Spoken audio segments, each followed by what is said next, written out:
Hello à tous, analyse du Bitcoin, analyse matinale, mais analyse récurrente également. Donc on va faire Bitcoin et Ethereum. Vous allez voir qu'il nous reste encore pas mal de scénarios. Ici on va analyser la time frame 4 heures qu'on a déjà analysé dans les vidéos précédentes, mais on va également regarder finalement notre trade qu'on a qu'on a validé ce matin par rapport au BTC.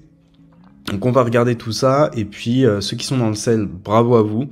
Et pour les autres, je vais vous montrer aussi quelles sont les nouvelles perspectives sur le BTC. Ok, avant ça, n'hésitez pas à rejoindre le canal Telegram qui est 100% gratuit. Je vais essayer de vous balancer vraiment du lourd dans pas très longtemps. J'essaie d'accumuler un maximum de personnes. Donc n'hésitez pas à le rejoindre, c'est totalement gratuit. On va rien vous faire payer. Et ça, tout le temps finalement. Donc ce sera vraiment tout gratuit. Et je pense que ça pourrait être très cool. On a également un petit channel discussion que vous pouvez également rejoindre, et c'est avec plaisir qu'on vous accueillera. C'est parti pour la vidéo, let's go.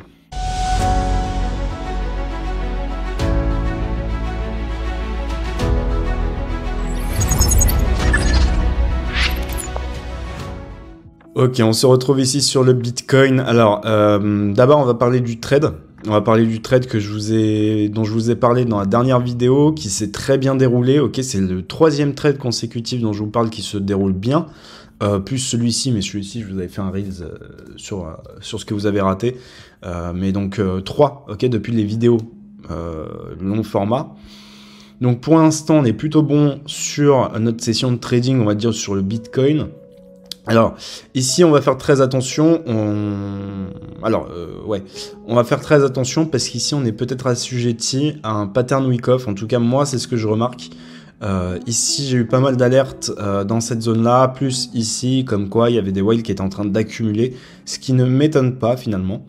Alors, j'ai eu des signes d'accumulation ici, des signaux finalement d'achat de whale, et derrière à côté j'ai eu merci Trade with Trust pour ce lexique très développé.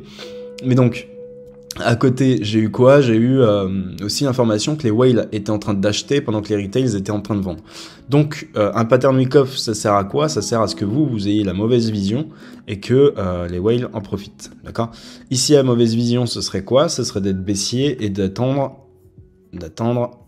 probablement des niveaux comme les 50 000 $, etc. Vous savez que ici on attendait pareil un retour sur les 30 000 $, 20 000 $, 15 000 $. Ici on attendait un retour sur les 32 000 $, etc. Enfin, je parle pas de nous, parce que nous on n'existait pas encore une Trade with Trust sur YouTube, mais les gens attendaient ça. Et chose qui n'est jamais arrivée. Et derrière, on est parti directement finalement. Donc là, c'est un petit peu la même chose qui peut se dérouler. Donc soyez vraiment très vigilants quant à cette accumulation. Donc ici, si on a des signes d'accumulation, à la fois également d'absorption, et je vais vous montrer ça, on a une belle... alors je vais vous montrer ça maintenant au pire. Ok, on a le RSI qui se situe là, ok. On est en daily et vous voyez bien que le RSI fait un nouveau plus bas par rapport au 1er mai 2024. Donc le RSI lui fait un plus bas par rapport à ce niveau-là, alors que nous, finalement sur la charte, on n'a pas fait de nouveau plus bas. Donc ça indique très clairement qu'on a une pression à la vente, mais que derrière on a beaucoup d'absorption, donc ça fait moins bouger le prix et le RSI se dévalue, d'accord? Donc là, on rentre finalement sur une zone de survente, sur une phase de survente du RSI, due à la masse qui est en train d'essayer de vendre, et derrière on a les whales qui achètent, qui, on va dire, absorbent finalement vos ventes. Et voilà ce qui se passe, on a un RSI qui se pète la gueule et un prix qui se maintient. Donc, bon signe, franchement, si c'est une accumulation, on a aussi cette phase d'absorption qui est visible très clairement aujourd'hui sur le Bitcoin. On a la même chose sur Ethereum, mais on va voir ça après.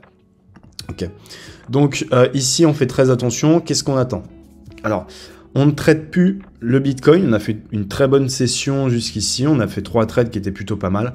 On ne traite plus tout simplement parce qu'on ne traite pas une schématique wick-off, on attend de voir si on a un test ou un spring, et ensuite on peut rentrer. Donc on va attendre déjà que la structure se développe, qu'on ait plus d'informations et de rentrer sur de réels setups. Donc notamment, finalement, donc une réintégration, si on fait un spring, on s'en fout. Et derrière, une remontée et une correction, et on trouvera probablement un order block, un déséquilibre à combler, etc.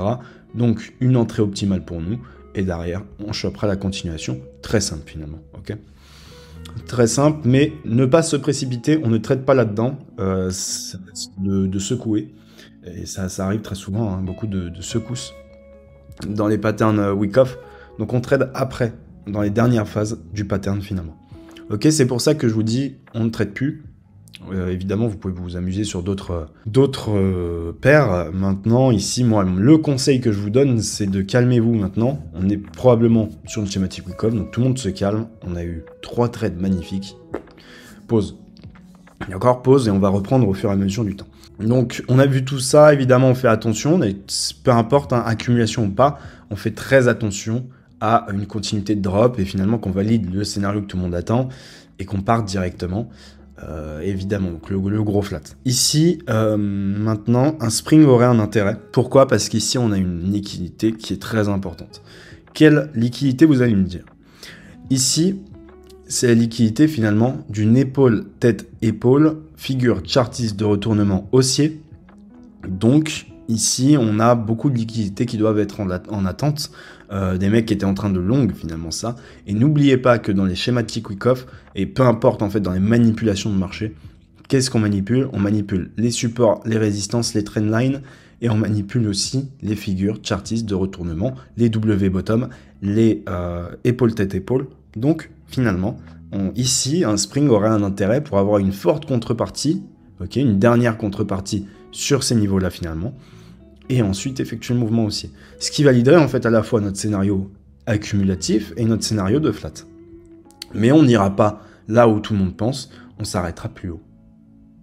Ok, donc vigilance, solo peut être pris, ça m'étonnerait pas, ok, dans le cas d'un spring, c'est pour ça que je vous dis, on laisse les choses se faire, on patiente et on va voir, on va trouver des setups au fur et à mesure, et de toute façon je vous ferai une vidéo dès qu'on a un setup. Et puis je vous tiens au courant. Maintenant, on va passer à Ethereum. Ethereum, alors lui, c'est un petit peu la même chose. Ici, ce qu'on aimerait voir, c'est... Enfin, déjà, ce qu'on voit. Ici, ce qu'on a sur Ethereum, c'est une confluence de zones. Donc, on a à la fois un order block, ok, qui doit absolument tenir, cet order block-là. Un support plus ou moins... Enfin, une ancienne résistance qui est passée support plus ou moins forte, ok. On a eu pas mal de tests ici. On a une accumulation, ok. On n'est pas censé passer à la fois sous l'accumulation. On n'est pas censé casser ce support qui est quand même assez résistant, assez fort. On n'est pas censé passer sous l'order block et derrière on a le tunnel de 100 jours en support également. Donc on a finalement 4 informations qui nous disent qu'ici c'est une bonne zone pour acheter. Donc là, très clairement, dans cette zone-là, dans toute cette zone-là, même si on casse un petit peu l'OB, d'accord, dans tout ce tunnel finalement, ce qu'il faut chercher ici, c'est de l'achat, tout simplement, ok. Pourquoi? Parce qu'en plus de ça, en plus de ces trucs-là, en fait, on a d'autres informations, notamment la liquidité qui est latente sur ces zones-là, d'accord. On a, plus ça va, plus les vendeurs à découvert, finalement, sont vraiment à découvert, ont des highs, des stop-loss qui sont pas du tout protégés et qui risquent, enfin, ne serait-ce qu'un short squeeze, un petit peu à l'image de ça, et on vient chercher tout le monde. Donc, beaucoup de liquidité au nord, beaucoup de peur au sud. C'est le combo parfait pour effectuer un retournement dans cette zone. D'accord? Donc, ici, on fait très attention, évidemment, toujours. Hein, on a toujours le gros scénario où on peut faire le gros flat. Mais là, honnêtement, plus ça avance, moins je pense que ça va arriver. En tout cas, si on n'a pas de réaction là-dedans, évidemment que c'est ce scénario qu'on privilégiera et on verra. Ok les gars, donc c'est plutôt simple. Alors d'ailleurs, ici on remarque également donc l'absorption hein, sur le RSI. Donc ici on avait fait, on était arrivé à 35, 34 à peu près au niveau RSI, 31. Et là on est en train de faire de nouveau plus bas, alors que vous voyez que niveau prix on est vraiment des années-lumière. Donc ici pareil, probablement que on a de l'absorption qui est en train de se mettre en place à l'image de BTC, sauf que là j'ai pas de signaux. Pareil, je ne sais pas si les whales achètent, etc. Moi, je me fie vraiment à BTC, mais à mon avis, ça doit être pareil sur Ethereum. D'accord, donc c'est finalement bon signe.